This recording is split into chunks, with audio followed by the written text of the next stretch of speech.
Taigi sveiki visi. Šiandien atliksiu bandymą su ne bet kuo, o su jodo spiritiniu tirpalu, bulve, peiliu ir popieriaus skiltele. Šio bandymo esmė yra tame, jog mes atliksime cheminę reakciją su krakmolo kleisteriu. Gausime sudėtingą kompleksinį junginį. Tai yra viena iš krakmolo kleisterio kokybinių arba atpažinimo tiesiog vadinamų reakcijų.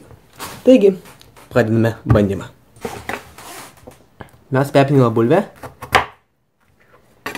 Perpitoji pusė šioji. Ir dabar lašinsime jodo. Atsargiai atsukome jį. Štai. Matytumėte, kaip užlašinu. Daug nelašinsiu, šiek tiek.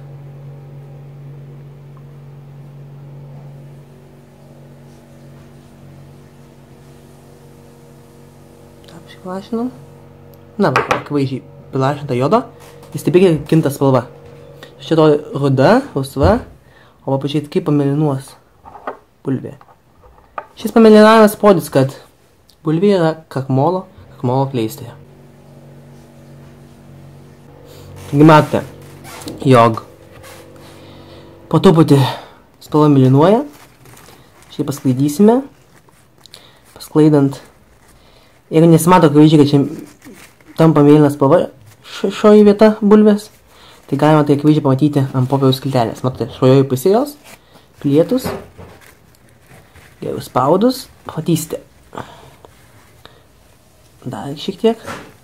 Nu va, daug padarysim taškelių. Kol išryškės mėlynoji spalva.